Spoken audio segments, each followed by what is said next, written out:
पदाम्बुजो मधुपर हनुमानस्मृयते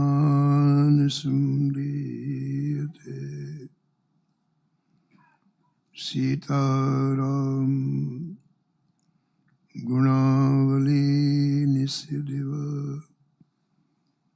यज्जीव्यापीयते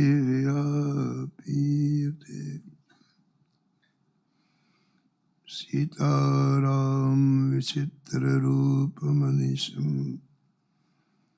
यश्चक्षुषोर्भूषणम् सीताराम सुनामधामनिरतम् तं सद्गुरुं संभजे नीलाम्बुजश्यामलकोमलाङ्गम् सीतासमारोपितवामभागम् पाणो महासायक चारुचापं नमामि रामं रघुवंशनाथम्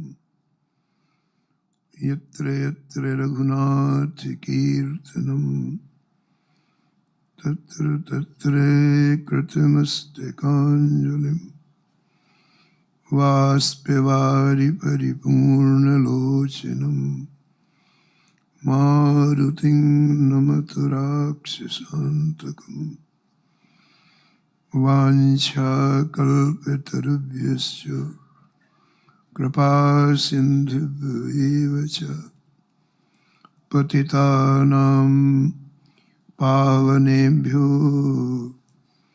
श्रीवैष्णवेभ्यो नमो नमः।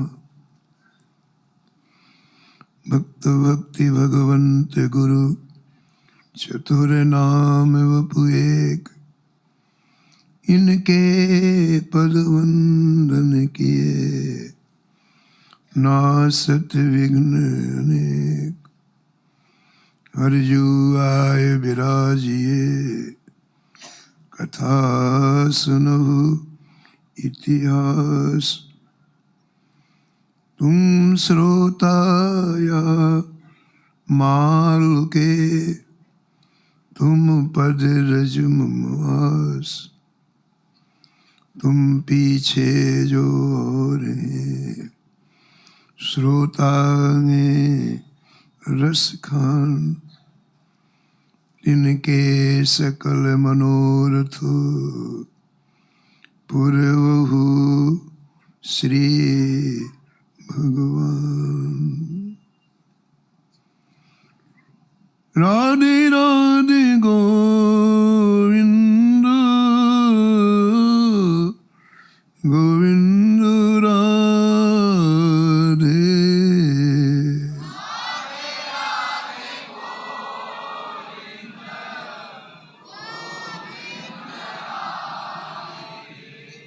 गोविंद राधे बोलो गोपाल राधे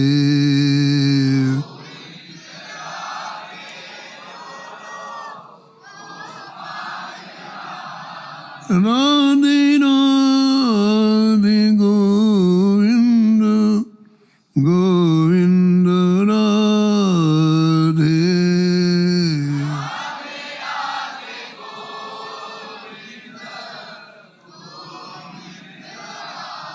गोविंद राधे बोलो गोपाल राधे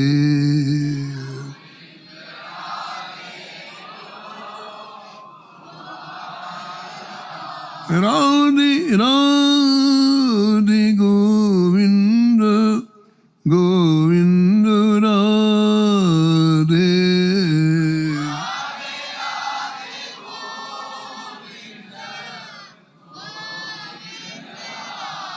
गोविंद राधे बोलो गोपाल राधे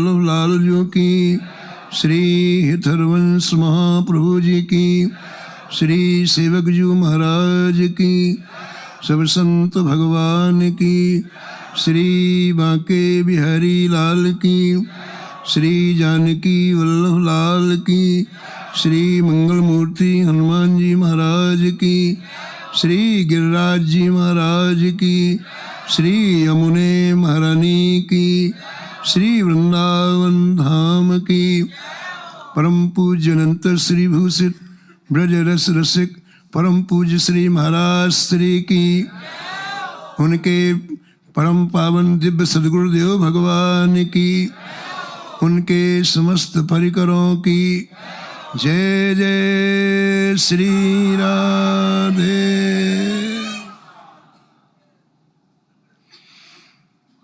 श्री राधा मोहन जी की असीम अनुकंपा से विश्व ब्रह्मांड की सर्वश्रेष्ठ स्थली श्री धाम वृंदावन में परम पूज्य अनंत श्री भूषित श्री महाराज श्री की छत्र छाया में श्री राधा रस केली के इस दिव्य प्रांगण में श्री ठाकुर जी के प्यारे दुलारे संतों के परम पावन चरित्रों में हम सभी अवगाहन कर रहे हैं। निश्चित रूप से हम सभी सौभाग्यशाली हैं, बड़भागी हैं। श्री भक्तमाल में भक्तों के चरित्र हैं और इन चरित्रों का एक वैशिष्ट्य है, इनमें अपार करुणा है। करुणा का समुद्र इन्हें कहा गया है, करुणा का सागर कहा गया है। और जहां अपार करुणा होती है वहां कभी भी किसी के दोष दिखाई नहीं पड़ते। इसलिए जितने भी संसार में धूर्त प्रकृति के लोग थे, दुष्ट प्रकृति के लोग थे, पाप परायण जीव थे, उन सभी का इन संतों ने उद्धार करके भगवत धाम पहुंचाया। वो हमारे साथ क्या करते हैं इन्होंने ये नहीं देखा, हमें इनके साथ क्या करना है देखा। अगर ऐसा न होता तो निश्चित रूप से आज ये संपूर्ण पृथ्वी दुष्टों से भर जाती, खलों से भर जाती। ये इन संतों का ऐसा अलौकिक कार्य है जो ठाकुर भी नहीं कर पाते। इसलिए संत के रूप में जब श्री ठाकुर जी आते हैं तो हमारे ऐसे धूर्त पापी जीवों का अंतःखंड बदल करके उनकी पाप की प्रवृत्ति की जो मूल चीज है उसको बदलते हैं। पाप नष्ट करना बड़ी बात नहीं है, पाप की प्रकृति को बदलना ही बड़ी बात है। बोले व्यक्ति पाप करता है फिर तीर्थ स्नान करने जाता है, व्यक्ति पाप करता है फिर पूर्ण करता है, इससे पाप की प्रकृति थोड़ी बदलती है। फिर अगले महीने वही पाप करता है, क्योंकि वो प्रकृति बनी हुई पाप की। और संत वहां हिट करते हैं जो जड़ है, जो रूट है, प्रकृति को ही समाप्त कर देते हैं। श्री प्रहलाद जी ने ठाकुर जी से कहा, ठाकुर जी ने कहा प्रहलाद कुछ वरदान मांगो। नरसिंह भगवान ने कहा, तो प्रहलाद जी ने कहा जय जय मांगू। बोले हाँ। बोले जो मांगने का बीज ऐसे ही समाप्त कर दो आप। ये बीज ही तो मंगवाता है बार बार, हर जन्म में आज ये मांगा, अगले जन्म में ये मांगे, बीज बना ना। तो प्रहलाद जी कहते जय जय यदि आपकी कृपा है तो ये बीज समाप्त कर दो आप। इन संतों का ये वैशिष्ट है कि इन्होंने कभी भेदभाव नहीं किया, ये पुण्यात्मा है कि ये पापी है। इन संतों की विशेषता है कि जिनके पास पाप की पूंजी ज्यादा थी उन्हें अपना भजन देकर भगवत धाम पहुंचाया। कौन देता है भजन? रुपया पैसा देना सरल बात है, संसार की वस्तुएं दे, लेकिन भजन देना, कितनी करुणा है इन संतों में कि ये जीव नारकी यातनाओं का शिकार न बने। इतनी गाढ़ी कमाई, भजन मतलब गाढ़ी कमाई, ये इनके लिए लगा देते हैं। ऐसे करुणा से परिपूर्ण संतों का पावन चरित्र श्री भक्तमाल में है। और इसीलिए लिखा कि बिना भक्तमाल भक्ति रूप अति दूर है। माने जब तक इन भक्तों के चरित्र का हम चिंतन नहीं करेंगे, मनन नहीं करेंगे, अवगाहन नहीं करेंगे, तो संकीर्ण दायरे से बाहर नहीं निकल सकते। इनकी विशालता देखो हृदय की, महाराज हृदय गदगद हो जाता है, कितनी विशालता है इनमें। और इसी विशालता को ठाकुर जी चाहते हैं।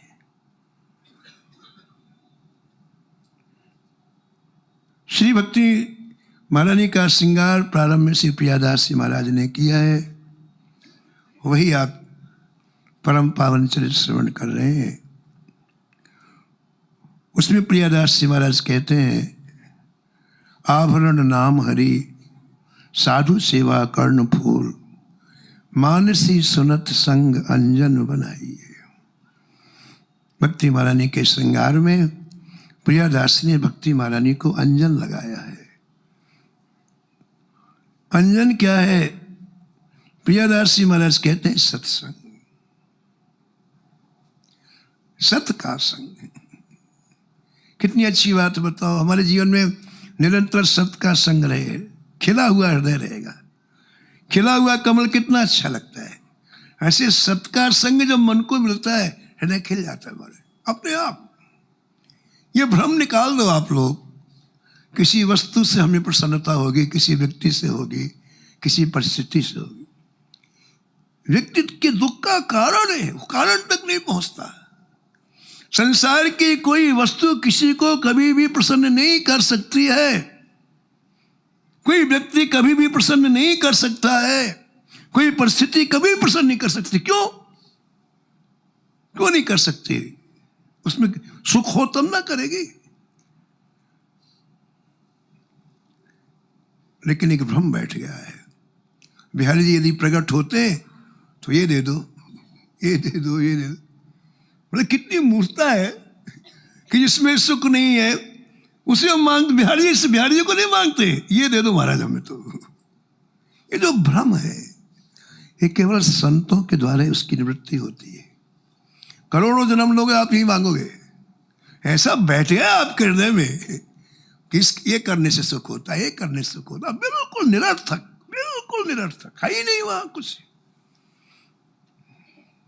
सत्संग क्या करता है महाराज जी? इस भ्रम को दूर कर देता है, आपके अंदर एक विवेक उत्पन्न करता है। सत्संग का मतलब ही है विवेक। कचरा आपको पसंद नहीं आएगा, आपको एक क्वालिटी की चीज पसंद आएगी, ये सत्संग करता है। हमें तो सड़क का कचरा भरने की आदत पड़ गई है, बिल्कुल हाउस फुल कर लेते हैं, गोडाउन फुल। कहाँ रहे ठाकुर बताओ आप? आंखों से कचरा भरते हैं, कानों से भरते हैं, जेवा से, नाक से, कहाँ रहे ठाकुर? सत्संग विवेक देता है। बिनु सत्संग विवेक न होई, बिनु सत्संग हा राम कृपा बिनु सुलभ न सोई।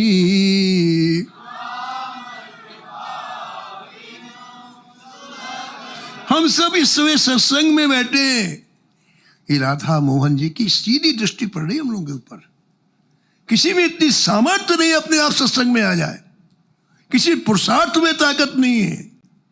जब वो कृपा विलोकन से देखते हैं तो व्यक्ति इस प्रांगण में आता है। श्री राधा मोहन जी हम सबको अपनी कृपा दृष्टि से देख रहे, इसलिए हम यहां बैठे हैं।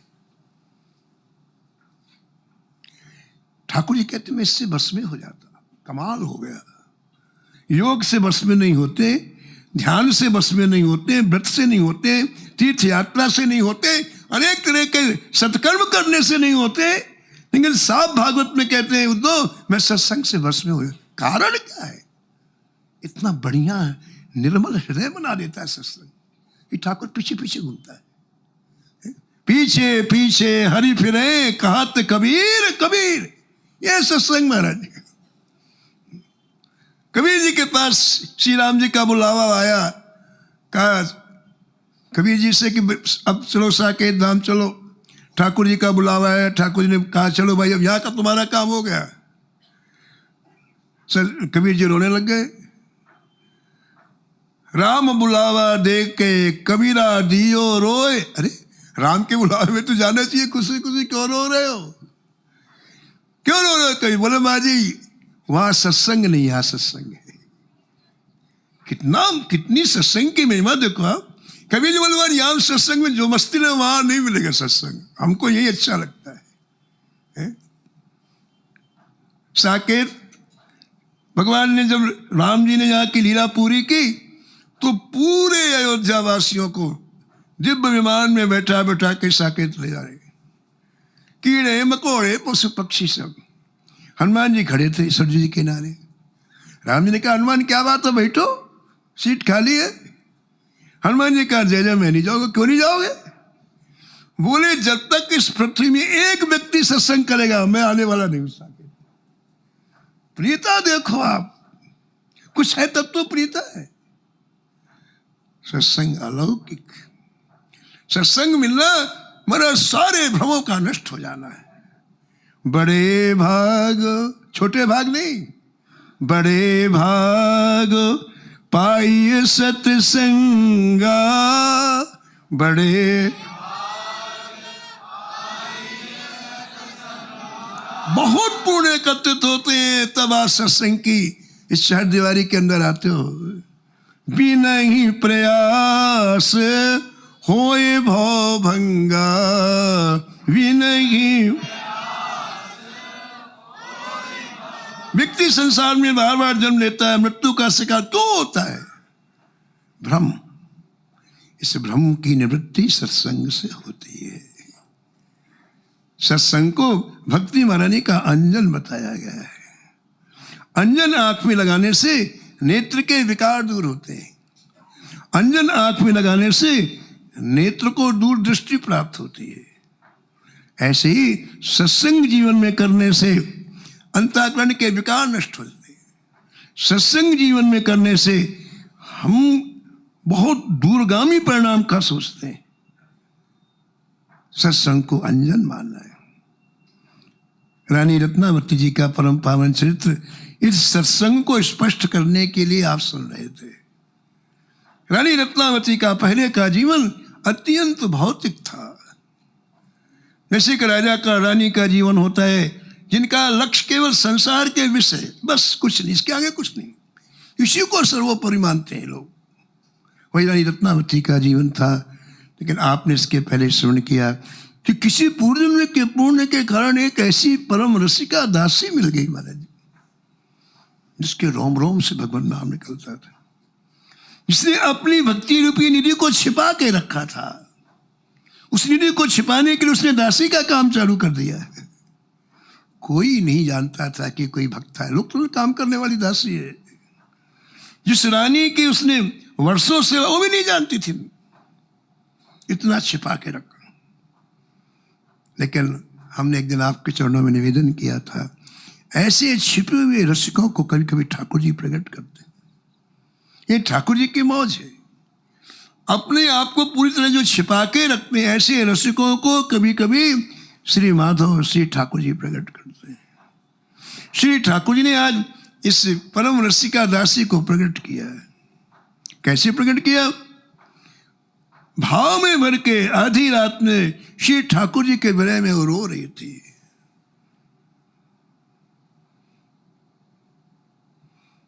उस रुदन में, उस पीड़ा में उसके मुख से जो नाम निकला, उसमें इतना दर्द था कि वो नाम रानी के कान में पड़ गया। कहाँ मुरारी मोहन मन हर, कहाँ मुरारी,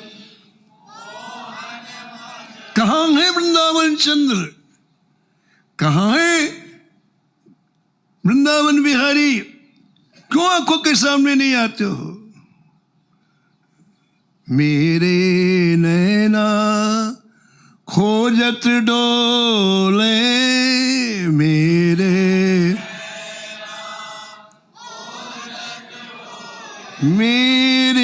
नैना खोजत डोले।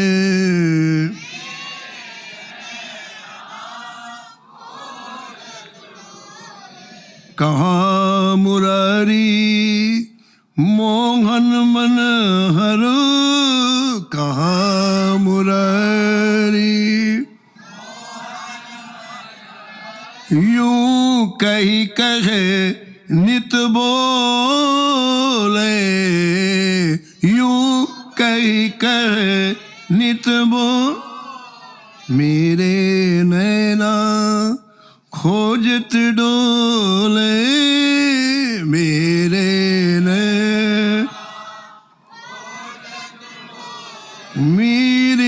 नैना खोजत डोले।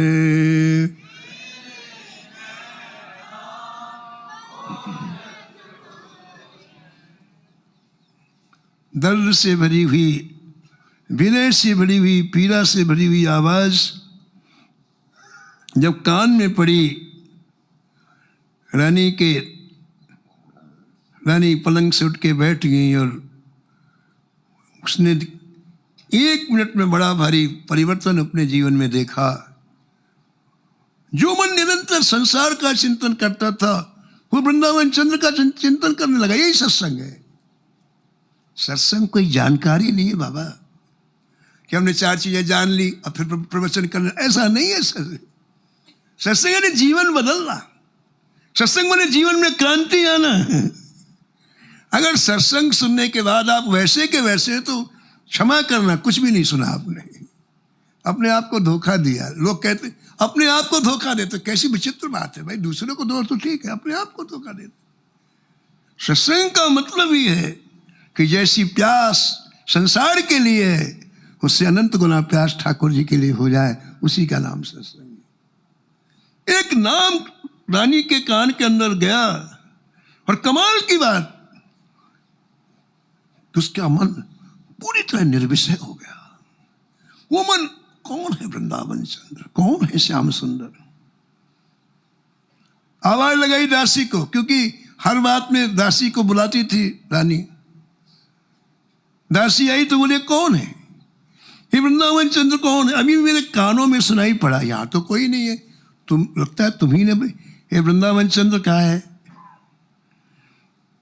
और ऐसी बातें संसारी व्यक्तियों से भक्त लोग छिपाते हैं, रसिक लोग छिपाते हैं।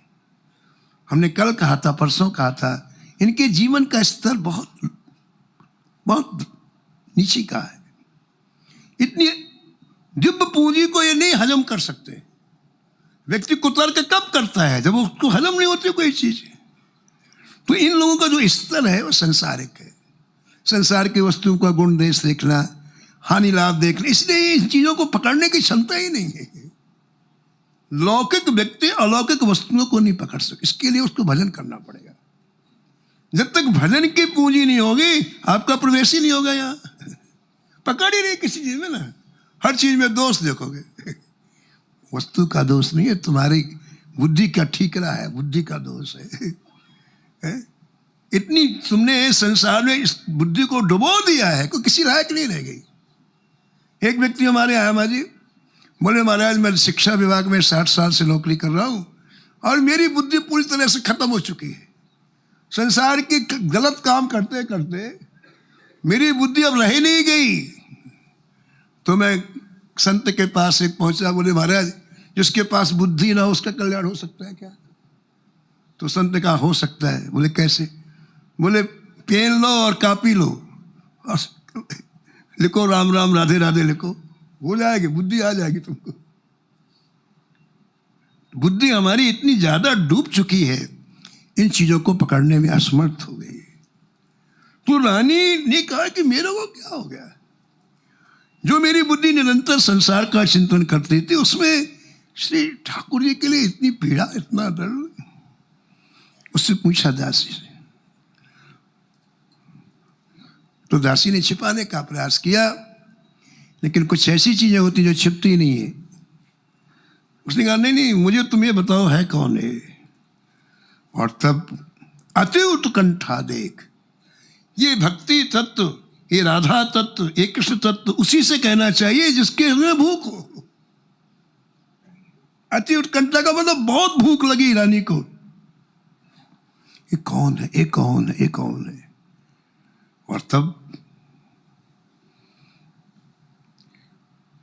परम रसिका दासी ने विचार किया कि ये पात्र हो गई है, भगवान नाम पात्र बनाता है आप, इसलिए इसको बताना चाहिए कौन है वृंदावन चंद्र। अब वृंदावन चंद्र बताने के लिए रानी ने इसके पहले जिन रसिकों ने वृंदावन चंद्र को जाना उनकी कथा सुनाई। उसी में आप परसों शहजादी की कथा आपने सुना, इन रसिकों की कथा सुनाई। एक वातावरण निर्मित होना चाहिए भगवत प्राप्ति। श्री महाराज जी ने वातावरण निर्मित किया। देखो वृंदावन में श्री केली कुंज में महाराज जी ने वातावरण निर्मित किया है। हम यूं हो जाएगी भगवत प्राप्ति, चुटकी में बजाते। खास चीज वातावरण है। संत वातावरण निर्मित करते हैं। संसारियों क्या वातावरण नहीं है। संसार में तो बिल्कुल निगेटिव वातावरण है। आप जाओगे तो निगेटिव हो जाओगे, यहां निगेटिव भी आए तो पॉजिटिव हो जाए। यहाँ के अणु परमाणु ऐसे हैं कि वो गलत चीज हृदय में रख ही नहीं सकता, उसे निकालना पड़ेगा। ऐसे ही परम रसिका दासी ने विचार किया कि रानी के हृदय में अभी उत्कंठा तो है, लेकिन ये टिकाऊ नहीं। ठीक है ना, कई लोग वृंदावन बस बस बस संसार में कुछ नहीं रखा महाराज जी, अब केवल भजन करना। ठीक है, तीसरे दिन घंटी बजी मोबाइल की, महाराज जा रहे हैं। कहाँ जा रहे भाई, क्या हुआ? बोले मोबाइल अब जाना पड़ेगा, वो मोबाइल से फोन आ गया। इसका मतलब वो टाइम बेंग के लिए कोई बात आई, एक क्षण के लिए आई, उड़ गई। उसको स्थायी बनाने के लिए इन संतों के चरित्र परम आवश्यक है। इसलिए सीधे नहीं कहा दासी परम रसिका दासी ने कि वृंदावन चंद्र। बोले नहीं नहीं, सुनो आप, जिन्होंने वृंदावन चंद्र को जीवन में अपनाया उनका जीवन सुनो आप, क्या जीवन है। उसी में आपने शहजादी का श्रवण किया, क्या जीवन है। प्राण हथेली में रख के चलते हैं प्रेमी। ठाकुर है तो है, नहीं है तो गए प्राण। श्री जगत गुरु वल्लभाचार्य जी के शिष्य श्री कृष्णदास अधिकारी जी का स्मरण भक्तमाल में किया गया है। श्री कृष्णदास जी की सबसे विशेष बात आप सुनो। एक एक भक्त का चरित्र अनुपम है, जिसकी कोई जोड़ नहीं है महाराज जी, अनुपम। एक भक्त का चरित्र आपको सीधा प्रिया प्रीतम को मिला सकता है। एक भूप भागवत की कथा सुनत हरि होय रत, एक लिखा महाराज जी। एक चरित्र का ये परिणाम है कि प्रेम के सागर में आप डूब जाओगे। कृष्णदास अधिकारी जी श्री ठाकुर जी की सेवा में बड़े प्रवीण थे, बड़े प्रवीण। यहां प्रवीणता का तात्पर्य है हमारे गोविंद जिसमें, हमारे प्रीतम जिसमें सुखी हो कार्य करना और किसी की परवाह नहीं करना। दूसरी बात, सेवा का तात्पर्य है संसार की सबसे उत्कृष्ट वस्तु पदार्थ ठाकुर जी की सेवा में लगाना चाहिए। अगर आपने यहां कुछ गड़बड़ी की, इसका मतलब कपट है आपके अंदर, कपट है, कपट। रीवा स्टेट है, रीवा स्टेट में वहां के राजा थे पहले, श्री राजा रघुराज सिंह जी के पहले उनके पूर्वजों में कोई राजा थे। बहुत बड़ा बगीचा था, उसमें विशाल सीताराम जी का मंदिर बना हुआ था। एक महात्मा कहीं से मुझे घूमते घूमते आए, वो देखते हैं कहीं एकांत मिल जाए। बगीचा था, वो जाके ठहर गए बगीचे में, स्नान वगैरह करके अपना नियम करके ठाकुर जी का दर्शन करने के लिए गए। सीताराम जी देख के रो पड़े। मान जी 6 महीने पहले पुरानी पोशाक पहने ठाकुर जी, जो आभूषण पहने काले, कुंडल मुकुट सब न देखने लायक, रो पड़े। चुपचाप दर्शन करके आके बाहर से कुछ प्रेमी मिल गए जो रोज आते थे मंदिर। उन्होंने कहा महाराज जी बड़ी किस्मत से आज संत का दर्शन हो रहा है, थोड़ा हम लोग कुछ सुना दो, हम लोग कुछ आता जाता तो है नहीं, तो कुछ यदि सुनेंगे तो जीवन में धारण करेंगे। तो उनकी करुण प्रार्थना सुन करके मंदिर के बाहरी चबूतरे में उन्हें भक्तमाल की कथा कहना प्रारंभ।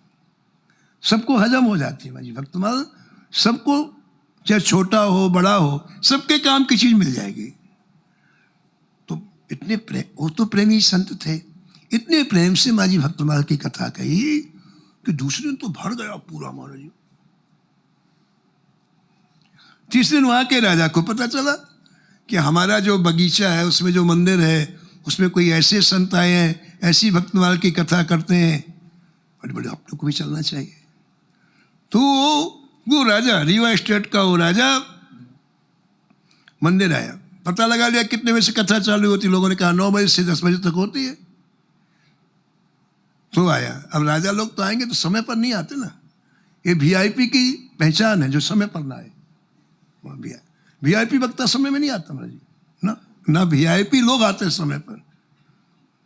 तो राजा आया तो 5-10 मिनट बाद आया, 9 बजे से था समय, 9:10 में आया। तो महाराज जी मंगलाचरण कर रहे थे। कथा के पहले मंगलाचरण का तात्पर्य होता है हमें कहने की सामर्थ्य मिले, श्रोता को सुनने की सामर्थ्य मिले, क्योंकि वस्तुवादी इतनी दिव्य वस्तु है ये हमारी सामर्थ्य न पहचाने की है न कहने की है। तो मंगलाचरण कर रहे थे, अब राजा आया, उनकी दृष्टि पड़ गई, मंगलाचरण बंद कर दिया, चुप। अब राजा आके बैठे, कथा होगी, आधा घंटे कथा बैठा रहा, एक बिल्कुल कथा नहीं की, चुपचाप उठ के चले गए। राजा ने सोचा कि शायद मैं बीच में आ गया ना, विघ्न हो गया इसलिए ऐसा कर रहे हैं। तो दूसरे दिन राजा 9:15 बजे ही आ गया, 9 की जगह पहुंच। तो दूसरे दिन मंगलाचरण ही नहीं किया उन्होंने, चुपचाप बैठे रहे, फिर चले गए। अब राजा को बड़ा अच्छा हुआ कि मेरे में क्या कमी है कि महाराज मेरे आते ही कथा बंद कर देते हैं। तो तीसरे दिन वो महाराज के पास जाकर के हाथ जोड़ करके बोला, महाराज मेरे से कोई गलती हुई है, कोई अपराध हुआ है, आप कथा, मुझे बाकी को सबको सुनाते हैं, मैं आता हूं तो आप कथा नहीं कहते। संत भगवान बोले ये मंदिर तुम्हारा है? बोले हाँ। तुम्हारे कपड़े देखो, कितने के पहने हो तुम कपड़े, कितने के कपड़े पहने? बोले महाराज 2.5-3 लाख से कम नहीं होंगे। आभूषण बताओ कितने के पहने? बोले महाराज कम से कम 4-5 लाख के होंगे। संत ने कहा ठाकुर जी को 6 महीने पुराने कपड़े पहनाते हो, काले आभूषण धारण कराते हो, और अपने लिए लाखों रुपए के आभूषण धारण करते हो, नए नए वस्त्र पहनते हो। ऐसे पापी का मुख में कथा सुनने लायक ही नहीं, क्या तेरे कथा सुनाए? ऐसा पापी कथा सुनने लायक नहीं है। यही हालत हमारी है। ठाकुर जी के लिए 10 रुपए की चीज, अपने के लिए 10 लाख की, क्या बात। अरे बाबा ये देखते हैं सुनते हैं सब, ऐसा करना नहीं, कभी प्रेम प्राप्त नहीं होगा, ना कभी इस पथ पर चल सकते हो आप। ठाकुर जी को अपने से ज्यादा मानो भाई, ऐसे क्यों करते हो? यही बात कृष्णदास जी की थी कि सबसे श्रेष्ठ चीजें लाते थे ठाकुर जी को, चाहे दिल्ली में मिले चाहे आगरा में मिले। पहले आगरा और दिल्ली यही वृंदावन के पास में थे बड़े बड़े शहर। तो एक दिन वो दिल्ली गए श्री ठाकुर जी की सामग्री लाने के लिए। सुबह सुबह का समय था, तो देखा चौराहे में भीड़ लगी हुई है। तो श्री कृष्णदास अधिकारी ने सोचा देखें क्या हो रहा है। समीप में गए तो एक देखा एक नृत्यांगना नृत्य कर रही है और चारों तरफ लोग खड़े हुए। वो कोई सामान्य महिला थी जो नृत्य कर करके पैसा कमाती थी। तो खड़े हो गए कृष्णदास जी, गए थे सामान लेने ठाकुर जी का, लेकिन वो नृत्य जब करने लगी तो वहां खड़े हो गए। और उसमें उन्होंने क्या देखा कि इस नृत्यांगना की आवाज इतनी मीठी है, इतनी मीठी है कि आज तक हमने सुना ही नहीं। अब एक भक्त का भाव देखो, दुनिया अपनी दृष्टि से देख रही है उसे, लेकिन एक भक्त किस दृष्टि से देख रहा है। कृष्णदास अधिकारी जी ने विचार किया कि इतनी मधुर आवाज, इतनी अच्छी आवाज, इतनी मीठी आवाज है, हमारे ठाकुर जी सुनेंगे तो खुश हो जाएंगे। हमारे सीना जी को पास जतीपुरा में उसमें सीना जी थे, इसको अपन ले चलते ठाकुर जी के पास और ठाकुर जी के सामने इससे गायन कराएंगे और नृत्य कराएंगे। ऐसा निश्चय करके उसे बुलाया। हो गई। बोले देखो भाई, हम तुमको हमारे सेठ के सामने नृत्य करना है। किसके सामने? सेठ के। नहीं कहा ठाकुर, ये लोग ठाकुर समझेंगे नहीं। सड़क छाप आदमी सड़क छाप ही वास्ता समझता है।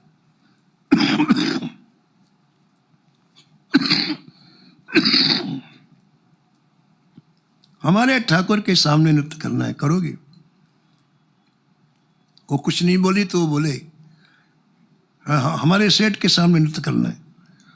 तो फिर कृष्णदास जी बोले देखो मेरी बात सुनो, यदि तुमने हमारे सेठ के सामने एक बार नृत्य और गायन कर दिया तो हमारा सेठ इतना देता है फिर नाचना नहीं पड़ेगा। अभी चौराहे चौराहे में नाचना पड़ता ना तुमको, लेकिन यदि तुमने हमारे सेठ के सामने एक बार नृत्य कर दिया तो हमारा सेठ एक बार में इतना दे देता है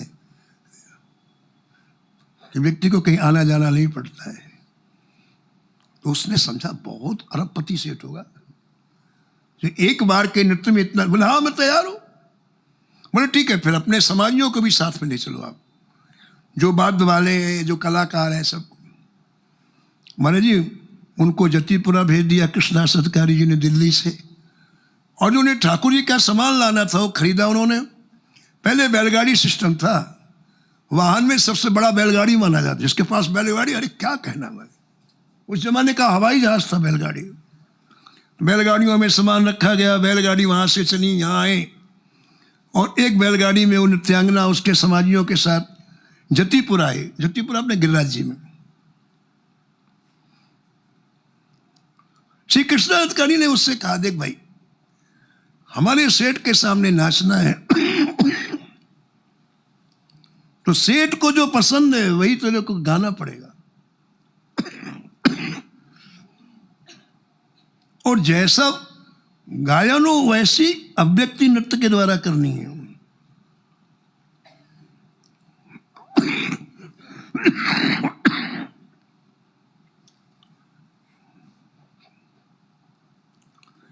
पद के भाव नृत्य के द्वारा बताना है। उसने कहा आप लिख के दीजिए। भाई उसको गाना आता ही है, बजाना आता ही है, केवल शैली परिवर्तन करना है, उसके भाव दूसरे दिखाने हैं। तो श्री कृष्णदास अधिकारी ने स्वयं पदों की रचना की। ऐसे उसको 4-5 पद दिए। बोले इसके अनुसार तुम्हें हमारे सेठ के सामने नाचना है, क्योंकि ये नई चीज है तो तुम इसका रिहर्सल करो कुछ दिन तक। उसको रहने की बढ़िया व्यवस्था दे दी। तुम इसको पहले रिहर्सल करो एकांत में, उसका गायन, उसके पदों की अभिव्यक्ति पहले अपने आप में उतारो, तब हम अपने सेठ के सामने नृत्य कराएंगे। तो उसको पहले से तैयारी था। जो वाद्य बजाता है, चाहे कीर्तन बजवा लो, चाहे फिल्मी गीत बजवा लो, अरे उसको तो बजाना तो आता ही ना बाबा। ऐसे उसको गायन आता है, संसारी गीत, ठाकुर जी के रसिकों के पद गवा लो। उन्होंने कह दिया हाँ रेडी, मैं 3 दिन में तैयार हूं। तो आए कृष्णदास जी, बोले ठीक है, अब कल तुम्हारा नृत्य होगा हमारे सेठ के सामने, लेकिन हमारे सेठ को जो पोशाक पसंद हो पहनना पड़ेगा, ये वाले कपड़े नहीं चलने वाले। बोले ठीक है। तो कृष्णदास अधिकारी ने ब्रज की पोशाक बनवाई, और ब्रज की पोशाक बनाई, ब्रज के आभूषण धारण करने के लिए दिए, और महाराज श्रीनाथ जी के सामने विशाल मंच बनाया गया। तो जतीपुरा के ब्रजवासियों ने पूछा अधिकारी जी क्या हो रहा है? न तो राधाष्टमी है, न जन्माष्टमी है, ना कोई ठाकुर जी का उस बिना उत्सव के कैसे पंडाल लग रहा है? अधिकारी जी ने, कृष्णदास जी ने कहा अरे एक नृत्य होगा। नृत्य होगा? अब कई तरह की बातें, कई तरह के लोग बोले चलो देखने के लिए चलते हैं कि क्या करा रहे हैं कृष्णदास अधिकारी जी।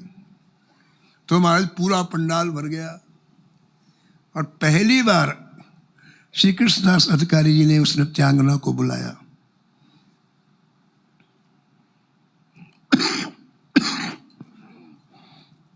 अपने वेशभूषा में आई, समाजी लोग वहां बैठे हुए हैं। सबसे पहले उसने पूछा, शेठ जी कहाँ हैं?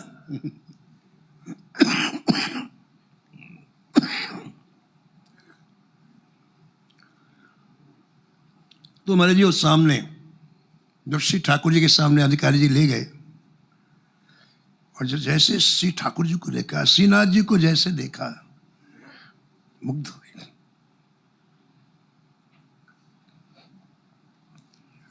ठाकुर जी अपनी रूप माधुरी कृपा करके दिखाते हैं। हमारे में सामर्थ्य नहीं ठाकुर जी को देखने के। आप राधा मोहन जी को देखो, वो कृपा करेंगे तब अपनी रूप माधुरी दिखाएंगे। तो जब वो गई तो श्रीनाथ जी खुश हो गए, अपनी रूप माधुरी की एक अंश की छटा का दर्शन कराया। अब उसे पता चला कि इन सेठ के सामने नाचना मेरे को। ठाकुर जी के सामने जब हम जाते हैं तो ठाकुर जी मनोरथ देते हैं, वैसे नहीं देंगे। आप बिहारी जी के सामने खड़े हो जाओ, श्री राधा वल्लभ जी के सामने मुख करके खड़ा हो जाओ, तो कोई ना कोई ठाकुर जी आपको आदेश देंगे, निश्चित मानो। उसी का नाम मनोरथ है। अगर संसार की तरफ मुख करोगे तो ठाकुर जी कभी कभी कोई आज्ञा नहीं देंगे। यदि ठाकुर जी की तरफ पीठ हुआ, संसार की तरफ कोई आज्ञा, लेकिन यदि आप ठाकुर जी की तरफ मुख खड़े हो तो तुरंत कोई ना कोई आज्ञा देंगे। तो जब वो ठाकुर जी की तरफ मुख करके खड़ी हुई तो उसके अंदर मनोरथ। वो नृत्यांगना बोली श्री श्रीनाथ जी से, श्री ठाकुर जी से, जय जय, मैंने ऐसा सुना है कि आप बहुत सुंदर हैं। देखा तो है नहीं कभी।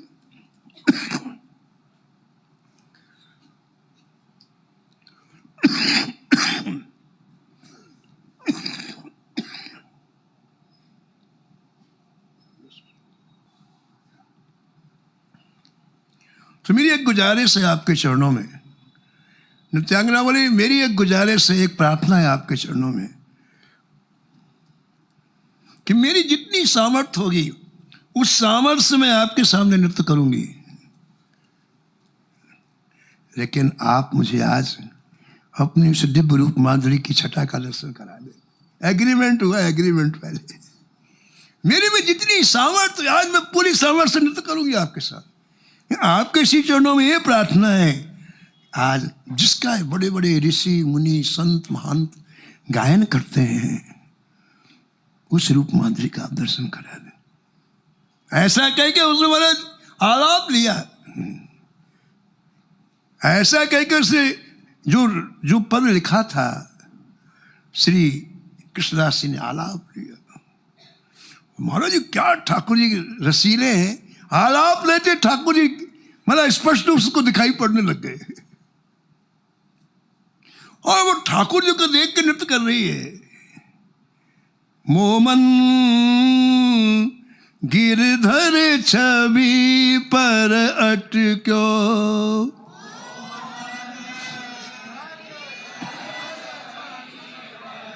मोमन गिरधर छवि पर अटक्यो,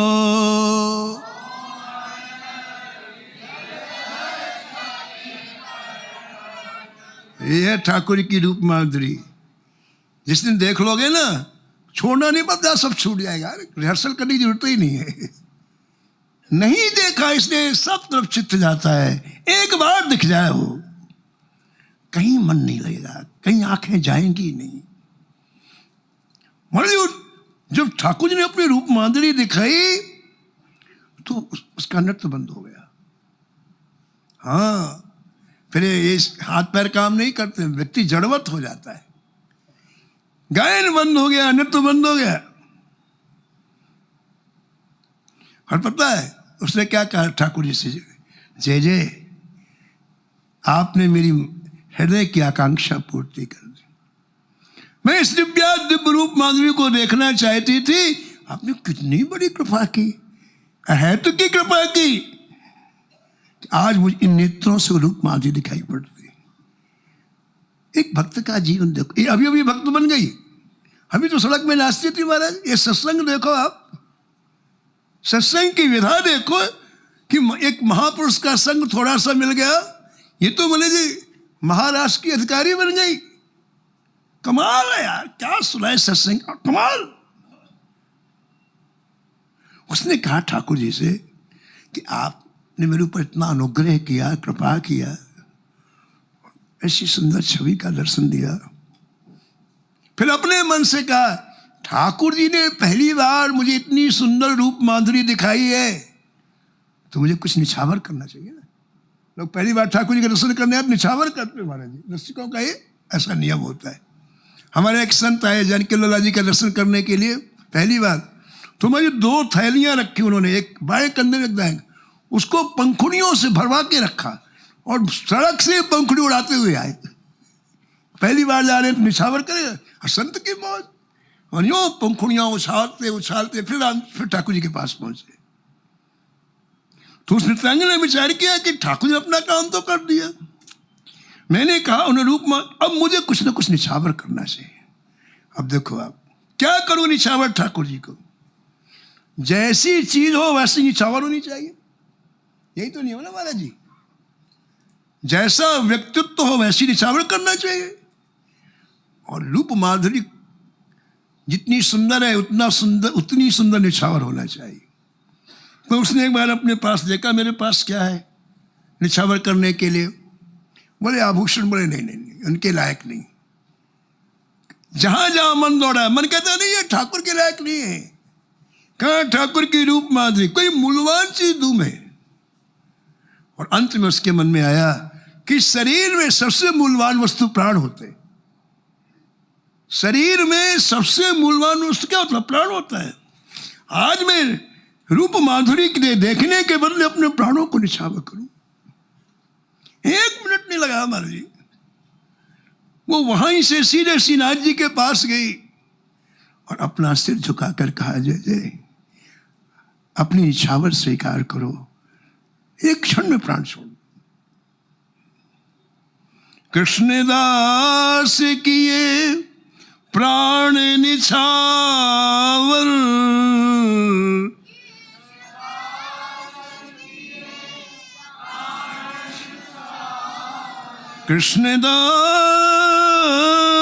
कृष्णदास किए प्राण निछावर,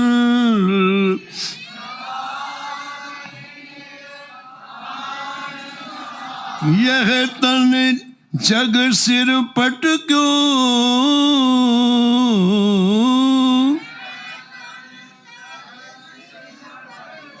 मोमन गिरधर छवि पर अटक्यो, मोमन गिरधर छवि पर अटक्यो, अटक्यो अटक्यो।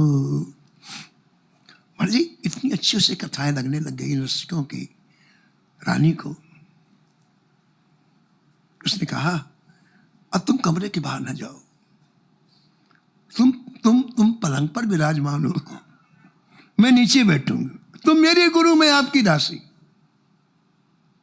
वर्तमान में लिखा है 24 घंटे कथा सुनने लग गई। बाप रे क्या चस्का भैया। नैमिषारण्य में सौनकादि ऋषियों ने कथा का आयोजन किया, 1000 वर्ष तक कथा चली। क्या बात है ना। तो एक महात्मा खड़े होके बोले महाराज जी आपने तो कह दिया है कि हम 1000 वर्ष तक कथा का आयोजन हो सुनेंगे, लेकिन काल महाराज आ गया तो उसको थोड़ी कुछ हुएगा, क्योंकि इतने बजे आएगा। वो तो सीधा आया और उठा के ले गया। तो एक महात्मा थे, कोई अनुभवी महात्मा थे, बोले महाराज यदि काल आ गया तो सोनक जी ने उसके कंधे को दबाया, बैठ जा, काल आएगा उससे तू भी कथा सुन। ये मस्ती है और क्या। इनके पास पावर की कमी थोड़ी है, पावर का उपयोग नहीं करते। हमारे श्री महाराज जी के पास पावर की कमी थोड़ी है, उपयोग नहीं करते। और क्या, काल जब बैठ तुम्हें करता सकता। तो हर 24 घंटे महाराज जी वो रानी कथा सुनने लग गए। अब देखो महाराज जी, एक बड़े काम की बात, आप जिस भक्त का आचरण सुनेंगे ना वैसा बनने की इच्छा होगी। हाँ, अच्छा हमको संसार कैसे अच्छा लगा ये बता दो आप। हमको ये संसार इतना अच्छा क्यों लगने लगा कि स्वप्न में भी दिखाई पड़ता है? इसीलिए कि छोटे से माता पिता ने संसार सुनाया, अच्छा लगने लग गया। कोई माँ के गर्भ संसार लेके आए क्या हम? लेकिन बचपन से माता फिर ये अच्छा है, ये अच्छा है, ये अच्छा लगने लग गया। ऐसी जब ये संतों के द्वारा, संतों के चरित्र में हम श्री ठाकुर जी की कथाएं सुनते हैं, ठाकुर जी की ऐसी रूप माधुरी है, ठाकुर जी की ऐसी लीला माधुरी है, ठाकुर जी की ऐसी नाम माधुरी, ठाकुर जी अच्छे लगे। वो इतने ही नहीं इतने अच्छे लगने लगते हैं, अब इनके बिना रहा नहीं जाएगा। एक तो दर्शन हो जाए, एक रहा ना जाए, बहुत ऊंची बात है। एक दिन बोली रानी कि तुम जिन संतों का चरित्र सुनाती हो उनको प्रत्यक्ष ठाकुर जी ने कैसे उनके साथ दिलाएंगे? कभी मैं इन आंखों से उन्हें निहारूंगी, कब हूं देखी हो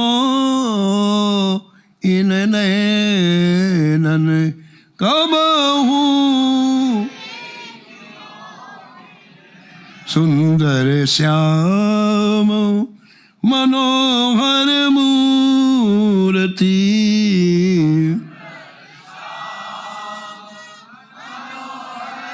अंग अंग सुख देननी,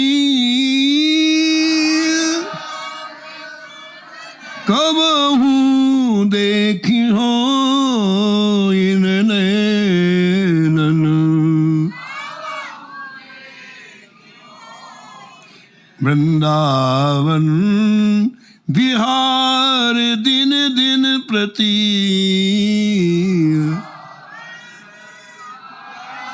गोप वृंद संग लेनन, हंसी हंसी हरस पतौन पावन, हंसी हंसी पतौन पावन, बाट बाट पै फेननी, कब हूं देखी हो इन नैनन, कुंभन दास कितने दिन बीते,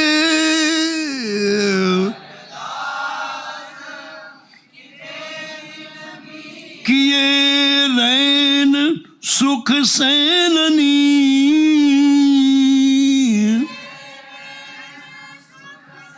अब गिरधर विनय निसे और बासर, गिरधर विनु निसे और बासर, मन न रहत क्यों चैननी, मन न रहत कब हूं देखी हो इन नैनन,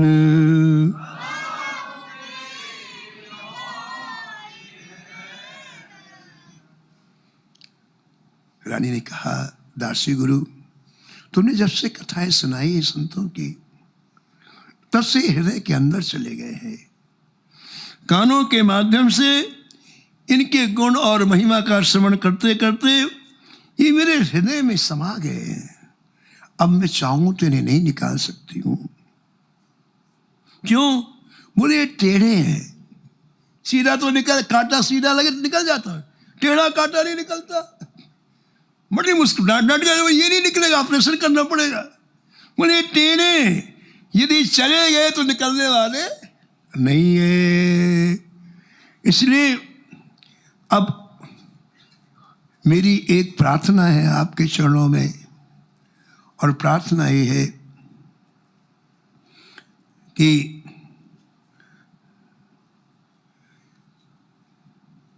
ये कैसे दिखाई पड़े। अंदर तो चले गए, लेकिन मैं नेत्रों से सामने देखना चाहती हूं ये कैसे दिखाई पड़ेंगे। दासी गुरु ने कहा कि रानी जी, ये न किसी साधन से दिखाई पड़ते हैं, न किसी आराधना से दिखाई पड़ते हैं, न किसी उपासना से दिखाई पड़ते हैं। इनको पाने का एक ही उपाय है, प्रेम प्रेम प्रेम। बस प्राण दिए बिनु प्रेम न पइए, प्राण दिए बिनु। और प्रेम कैसे प्राप्त होता है? मूंगफली मार्केट नहीं है, प्राणों की बाजी। अभी आपने सुने चले तो सहजादी प्राणों को तेरी मेरे के, नहीं वो नित्यांगना प्राण ये तब मिलते हैं। मना रखा तुम्हारा। प्राण दिए बिनु प्रेम न पइए।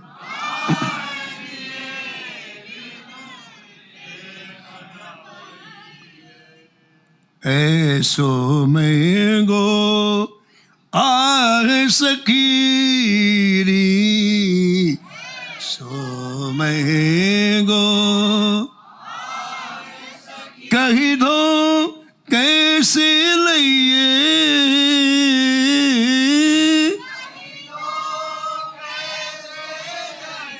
प्राण दिए बिनु प्रेम न पइए।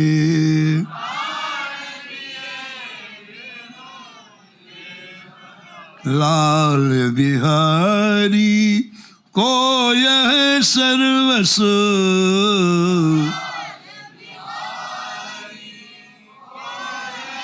तारस को लल चाहिए।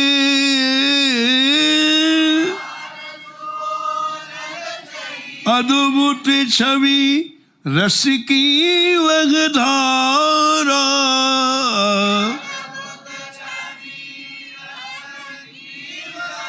अद्भुत छवि रस की वह धारा।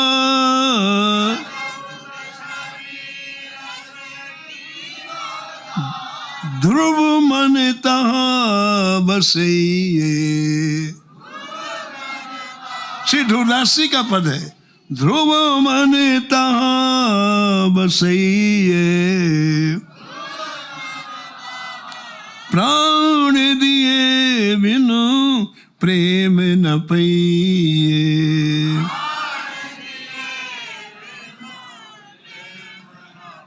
एक ही राम ही केवल, केवल। शेख भट्ट तो उसमें ओनली लिखते हैं, केवल, और कुछ नहीं लिखना उसमें। ऐसे केवल प्रेम के द्वारा ही ठाकुर प्राप्त होता है, और कोई उपाय है ही नहीं। राम ही केवल प्रेम प्यारा, जान ले वो सो जानन यार। अब अगला प्रश्न देखो, ये पथ है ना, बड़ा रस का है। इसमें जब निर्मल हृदय वाले इसमें बैठते हैं ना, ऐसा रस आता है कुछ। अब देखो उसका भी हृदय निर्मल है, रानी का भी। अरे तो परम रस का ही है दासी। अगला प्रश्न रानी का, और ये प्रश्न ये है, ऐसे प्रेम की प्राप्ति कैसे होगी? मेरी स्थिति को देख, स्थिति सबकी अलग अलग ना महाराज जी। मेरी स्थिति देख को आप बताओ, आप तो मेरी गुरु हैं, कि अब ऐसी स्थिति में मुझे प्रेम की प्राप्ति कैसे होगी? बहुत बढ़िया बात कही दासी गुरु ने।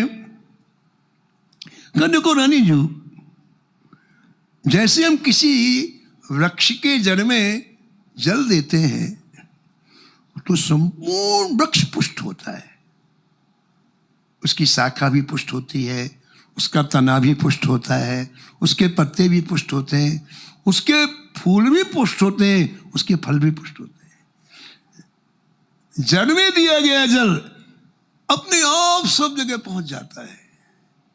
पत्तों पत्तों में जल नहीं दिया जाता, केवल जड़ में दिया जाता है और सब जगह पहुंच जाता है। ऐसे ही जब इस मन को, इस बुद्धि को, इस चित्त को श्री ठाकुर जी की सेवा में लगाया जाता है। तो जो सेवा का जो प्रकल्प है उसमें हमारा सबसे पहले समय लगता है। समय के साथ मन लगता है, बुद्धि लगती है, चित्त लगती है, और उससे हर चीज ताजी हो जाती है। मन, बुद्धि, चित्त चिन्मय हो जाते हैं। श्री ठाकुर जी की सेवा आपने प्रारंभ किया और महाराज भक्ति के संपूर्ण अंग आपके पुष्ट हो जाएंगे।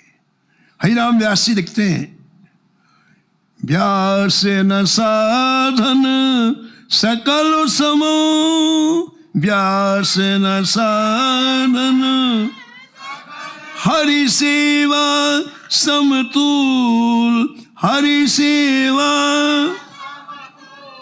पत्रन पत्रन जल विदे, पत्रन पत्रन सींचत तरुवर मूल, सींचत तरुवर मूल। देखो सत्संग किया ना इसने, रानी ने, और सत्संग की प्रत्येक बात इसके हृदय में जब बैठी और इन नेत्रों से ठाकुर जी को निहारने की इच्छा हुई, तो उन्होंने कहा प्रेम से ठाकुर जी दिखाई पड़ेंगे, प्रेम कैसे प्राप्त होगा?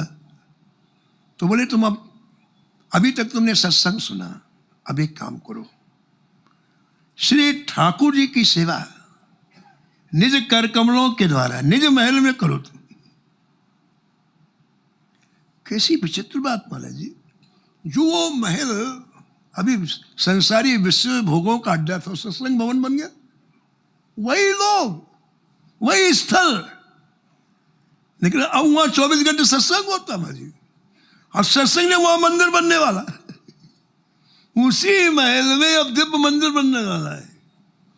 और उस मंदिर की पुजारी कौन बनेगी? रानी। महाराज जी, इनके यहां कोई कमी तो है नहीं साधन की। साधन किसके पास नहीं है, लेकिन साधन का उपयोग करना नहीं आता। सबके पास साधन है, लेकिन बुद्धि इतनी थर्ड क्लास की है, उसका उपयोग नहीं करता हो। लेकिन जब कोई महापुरुष मिलता है तो उसका उपयोग कर पाता हो। इसने तुरंत महाराज जी इंद्र नीलमणि के सुंदर सी विग्रह बनवाए श्री ठाकुर जी के। जब नीलमणि का विग्रह बनवाया, सुंदर मंदिर का निर्माण करा लिया अपने महल में, और अनेक रीति रिवाज से, अनेक तरह से श्री ठाकुर जी की सेवा करना प्रारंभ कर दिया। नाना विधि राग भोग, नाना विधि लाड़ को प्रयोग जामे, लाड़ को जामनी सुपन जोग, भई रंगुरली है, जामनी सुमन जोग, भई रंगरली है, भई रंगरली है। अब 24 घंटे में 1 मिनट समय नहीं है रानी के पास, 24 घंटे सेवा में लगने लग गया। अब मन कहाँ जाएगा?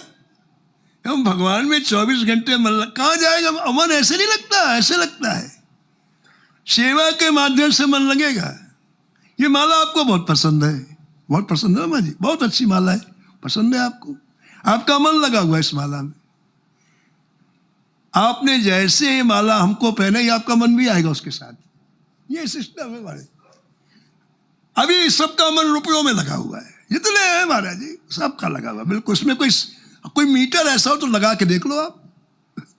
अब क्या रुपयों में मन लगा मैं, अब वही रुपया व्यक्ति जब ठाकुर जी को समर्पित करता है उसका मन चला जाता है। ये साइकोलॉजिकल बात है, मनोवैज्ञानिक। रुपया लो चढ़ाता आदमी, उस रुपया के माध्यम से मन पहुंचाता है। भाई जहां मन लगा वहीं तू वही जाएगा ना। बाली का मन अंगद में लगा था, एक ही बेटा था, लेकिन जब ठाकुर जी को देखा अंतिम समय तो उसका मन ठाकुर जी में लग गया। इतने सुंदर राम जी थे, मन लग गया। और बस प्राण जाने वाले थे कि दौड़ता हुआ बेटा आ गया, पिताजी पिताजी। मारी मन फिर हट गया, फिर बेटे में चला गया। अब घबराया बाली, अब तो 2 मिनट में प्राण छूटने वाले हैं, और जहां लगना था मन वहां न लग के बेटे में अब क्या करूं। तो पता है बड़ा बुद्धिमान, उसने बेटे का हाथ पकड़ा, राम जी के चरणों में डाल दिया, तो मन भी चला गया। और जो बेटे में मन लगा राम जी के पास चला गया ना, ये साइकोलॉजिकल बात है, मनोवैज्ञानिक बात है। ऐसे जब हम सेवा में मन लगाते हैं, जब हम सेवा करते हैं, तो मन जहां जहां लगा है वो ठाकुर जी में लग जाता है। रानी का मन ठाकुर जी में लगा। भक्त मालकार कहते हैं कि परिणाम क्या हुआ। परिणाम ये हुआ कि रानी देखती है कि मैं जब श्रृंगार करती हूं तो ठाकुर जी कभी नेत्र चलते हैं, कभी ठाकुर जी मुस्कुराते भी हैं। जब मैं ठाकुर जी के सुंदर से सुंदर छवि को निहारती हूं तो कभी ठाकुर जी की अलकावली भी उठती है, लेकिन ये बोलते क्यों नहीं। देखो सारी अब, लेकिन बोलते क्यों नहीं। अब देखो और नए नए मनोरथ होते हैं आपके। संसार की तरफ जाओगे तो संसार के मनोरथ होंगे भाई, और ठाकुर जी के मनोरथ होंगे।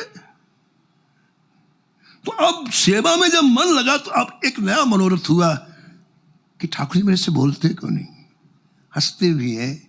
ठाकुर जी की नेत्र की पलकें भी चलती हैं, लेकिन ठाकुर जी बोलते क्यों नहीं।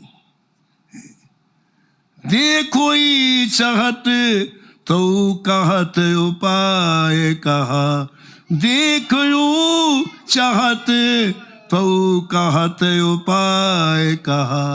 अहो चाहे बात कहो कौन को सुनाइए, अहो चाहो कौन को सुनाइए, कौन को सुना। अब ये बोले मेरे से। जब ये मनोरथ हुआ तो रानी दौड़ती हुई अपने परम रसिका दासी गुरु के पास पहुंची। बोले आपने इतनी बात बता दी, अब एक बात और बता दो, ये बोलेंगे कैसे। अब उसने ये उत्तर दिया कि इसका एक ही उपाय है, जिनसे बोलते उनकी सेवा करो। ठीक है, सिस्टमेटिक बात। ठाकुर जी जिनसे बोलते उनकी सेवा करो।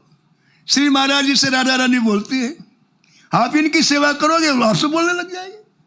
एक सीधी सी गणित है भाव, इसमें क्या किंतु परंतु। परम पूज्य श्री महाराज जी से राधा रानी बात करती हैं, और आप समर्पण पर इनकी सेवा करें, आपसे कर लें। तो जिनसे बोलते आप उनकी सेवा करो। ये कैसे सेवा करेंगे, ये कथा आप आगे श्रवण करेंगे। जय श्री राधे।